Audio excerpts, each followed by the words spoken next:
àddina ci Moyen-Orient am na ay guerre yuy tàmbali te guerre yooyu di tàmbali yépp daf ñuy fàttali ne njëgu pétrole dafa nar a yokk te su fekkee yow sa dëkk day jéegaani pétrole daf lay wan ne souveraineté énergétique mooy nga moom sa bopp mënal sa bopp ci pétrole ci énergie dafa am solo. Afrique Sénégal ci la bokk li ñuy contribuer ci gaz yi dem ci jaww ji nga xam ne mooy changer climat bi bëriwul ñii nañu ne nañu 3 à 4% le suñu continent bi yëpp di contribuer mais dañu xam tamit ne dañu bëgg suñu askan am courant ñëpp am électricité donc en tant que pays ñun dañuy war a xool gaz yooyu dem ci jaww ji di changer climat bi ak ni ñu bëggee suñu askan am courant nan la ñuy def ba ñaari yëpp ñu mën koo def. Sénégal dafa nekk dëkk boo xam ne ñun dañu considérer ne ñiy dawal li ci gën la ñu nekk mooy les bons élèves. Sénégal 30% ci suñu énergie mi ngi jóge ci énergie bu sell mi ngi jóge ci ndox mi ngi jóge ci naaj mi ngi jóge ci ngelaw.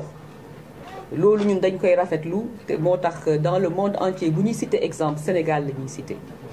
Sénégal dafa nekk dëkk boo xam ne léegi dafa am pétrole dafa am gaz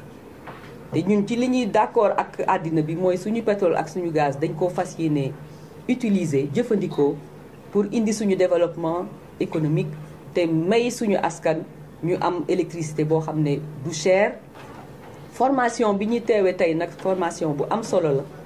parce que dañu gëm ne ñun nga xam ne ñooy membre comité ITIE nga xam ne mooy saytu lépp loolu lu nekk ci secteur extractif il faut ñuy yokk suñu xam-xam ci domaine yu bees yëpp muy émission à gaz à effet de serre donc émission bi nga xam ne gaz yi nga xam ne compagnie gazière ak pétrolière ñi ngi koy yóbbu ci jaww ji. Sénégal am code bu am solo suñu code pétrolier par exemple daf koy tere article 133 134 ñu koy taal muy dem ci jaww ji. donc yëpp tey bu ñu renforcer suñu capacité jàngaat dina tax ne buñ ciy wax di dugg ci débat public bi li ñuy wax day am fuñ ko teg. ñun liggéeykat yi nga xamante ni ñooy liggéey ci bërëb di Gécamine Diack nekk ci commune bu Ngoundiane lañ fay dund metti na lañ fay dund mooy poussière ba bari na amuñu benn considération ci liggéeykat yi ñi ngi souffrir. Entreprise bi mi ngi continue di investir ay milliards mais liggéeykat yi gisuñu ci seen bopp ak salaire yu doy waar yoo xamante ni buñ la ko waxoon da nga naan déedéet amul fii Sénégal et ça existe. carrière yi fii yëpp loolu la ñuy dund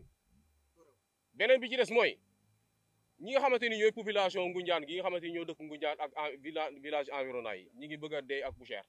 poussière bu méttee métti la ñuy dund. mënuñu fee ñëw nag ci réew mii di investir ay milliards te li ñu war a def defuñu ko. il faut que nit ñi ñun dañoo jug tey ànd ñun liggéeykat yi ànd ak ñi nga xamante tous les forces vives de Ngoundiane ñoo ñëw fii soutenir ñu jàppale ñu ngir ñu mën a ñoo parce que ñoo bokk combat bi ñuy xeex. combat bi ñuy xeex mooy Ngoundiane ñu jox ko gëddëm bi mu war a am entreprise yi xam ne bu ñëwee fi investir Ngoundiane population bi dañu ci war a gis seen bopp liggéeykat yi gis ci seen bopp. li ñuy wax protection sociale mooy IPM lañ nekkoon IPM Sodevit Gécamine ñu supprimer ko war a dem IPM SSPT. depuis 1er avril IPM bi mënul jaar yoon mënul tege ci yoon parce que nit ñi liggéeykat yi ñu ngi souffrir seeni doom yi ngi souffrir seeni soxnaa ngi souffrir parce que manque de considération direction bi la. manque de considération bi li ko gën a doy waar mooy depuis Jean Brice Saint-Martin mu ñëwee ci entreprise bi il divise mieux régner day ñëw fii def lu ko neex ku bëgg a dialoguer pendant un an 4 mois di nga jéem a def effort. pour que liggéeykat yi mën cee gis seen bopp parce que mënuñu nangu à chaque fois di liggéey comme ay mbaam on liggéey 10 heures de temps par jour bu ñu fayoo ko weer balaa moo mat une semaine gars yi dañuy lebi loolu mënul ko ne la ñuy interpeller nag ñi nga xamante ni ñooy kilifa yi réew mi ki ci njëkk mooy le président Bassirou Diomaye Diakhar Faye ki ci topp mooy le premier ministre Ousmane Sonko le gouverneur de la région de Thiès l'inspecteur régional de Thiès aussi le sous-préfet de l'arrondissement de Thiénaba, aussi le maire de la commune de Ngoundiane et sunu ministre de tutelle Birame Souleye Diop ñu ngi koy interpellé sañoon dinañ am aw jiwu doy tey mënuñoo am jiwu doy bu nawet bi jotee dañuy dégg jiwu rek waaye duñ ko gis pourquoi ngeen mënta am lool. donc le nouveau ministre ñi ngi koy ñaan mu jàppale mbaykat bi ci ñaari fànn yëpp mooy mbayum noor mi waaye aussi muy bayu nawet bi. beneen bi mooy jafe-jafe suuf dafa am ci commune Ndiéyène Sirakh tey su ngeen gisee génération bii jógee Mbeewaan takku ñëw nekk sama ginnaaw dama yàgg ànd ak ñoom di xeex jafe-jafe suuf ndax lan dafa am ay borom doole yu nekk ci commune bi jóg di saax-saaxee suuf askan wi ndax ëpp leen doole te incha allah tant que muy dund di ko man donte dama ko def léegi-léegi ñu naan man maytul suuf seeg nangam bu ma ci deewee sax wàcc naa waaye du ma bàyyi mukk ñuy saax-saaxee commune Ndiéyène Sirakh suuf si loolu na ci seen xel daal. donc maa ngi koy woo benn projet boo xamante ni dañ ko bëgg a implanter fii ci Ndiéyène Sirakh di ci demander 500 hectares je crois que def naa ci conférence de presse pour que projet boobu bañ a am parce que projet bi ci fond bi baaxul ci forme bi baaxul baykat yan ko doon defal commencement ba xamuñu woon lan leen di wax mais ban demee ba ca biir ñenoon jot nañoo bokk sax dañoo ñëw ne ñoom bokkatuñu waaye koy dimbali mu ni bëggatuma xanaa nga bàyyi 500 hectares bu ñu ko génnee ci commune Ndiéyène Sirakh bi lan moo ciy des nga ni da nga koy jël pendant 35 ans ne da nga koy loué nga ni da ngay jaay doole waaye fii lan may fekk wallaahi boobu projet du taxaw fi loolu maa leen ko wax. ñi ko bëgg a amal bokk na ci mairie bi nga xamante ni ñoom ñoo fi nekk tey. du ma ne fàllu waaye tey dama naan ki nga xamante ni moom moo jiite commission domaniale muy Modou Kane Thiaw moom moo nekk ci bopp bi. moom moo fi indi projet bi xamuñu projet bi lan moo ci nekk waaye li ñu gëm di ko wax te duñ ci jóg mooy projet bi baaxul bëgguñu ko te du am Ndiéyène Sirakh bu soobee yàlla. donc loolu dama ko bëgg mu leer beneen bi mooy ndaw ñi fi nekk ñëpp tey toll nañ ci am ay dëkkuwaay ay kër ku ci nekk dem nga ca mairie ba déposer say këyit pour que ñu dagal la foo dëkk yaa ngi topp ci seen ginnaaw di daw mënoo am foo dëkk te loolu du yoon ndaw bu demee ba toll ci dëkkuwaay da nga koy dagal teene mu am fu mu dëkk loolu mën a yaatal commune bi. donc loolu aussi dama koy répété beneen bi mooy yoon wii diggante Ndiéyène Sirakh ak Njagañaaw boo yuuxoo ñu dégg la ay jigéen jóge Ndiéyène Sirakh sëyi Njagañaaw ñeneen jóge Njagañaaw ñëw Ndiéyène Sirakh ñoom xam nañ suñu jafe-jafe te am naa yaakaar dinañ ko fay.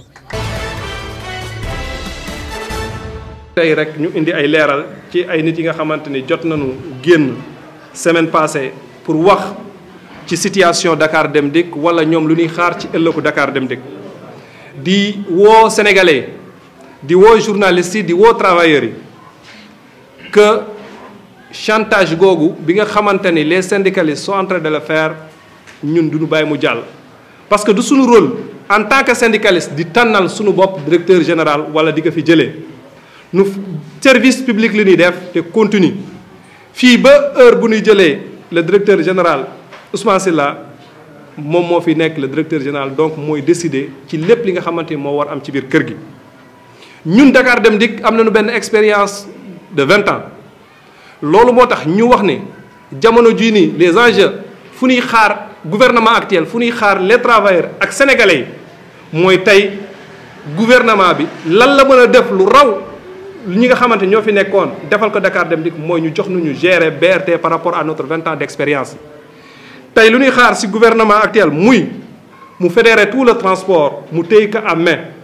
mu nekk benn société bu yaatu bu ngande ñu tuddee ko une société nationale de transport en commun ñu mën a recruter ay ndaw ñu mën a xam lan mooy bulletin de salaire ñu am liggéey. li ñuy xaar ci Dakar Dem Dikk ak lu ñuy xaar ci gouvernement bi mooy Dakar Dem Dikk bépp doomu aadama ak foo mënta nekk ci Sénégal ngay yëg ci sa bopp ci Dakar Dem Dikk région boo mënta dem ak boo bëgg a dem. du waroo jógee Dakar kese di dem Kaolack mais da nga war di jógee Kaolack di dem Ziguinchor jóge Ziguinchor di dem Bignona ainsi de suite ci loolu ñuy xaar li nga xamante ni mooy Dakar Dem Dikk. am na ay discours yi nga xamante ni nag am na fi ñun du nangu mu jàll. président de la République et son premier ministre ak notre ministre de tutelle ñooy toog xool ban sénégalais parmi les 18 millions de sénégalais kan moo mën a destiner l'avenir de Dakar Dem Dikk. ci loolu li ñuy woo travailleurs yëpp pour ñu jàppante. ñu xam ne liggéey bi nga xamante ni commencé nañ ko ñu koy am depuis bi Ousmane Sylla jëlee yëf yi même ñun au delà ñun travailleurs yéen sénégalais gis ngeen ci seen bopp parce que biis yu bees amul woon fii projet 1400 bus yi nga xamante ni moom la gouvernement bi génn entamé woon 370 rek lañ ci am te projet bi 1400 bus du ñuy xaar gouvernement actuel bi continuer ko.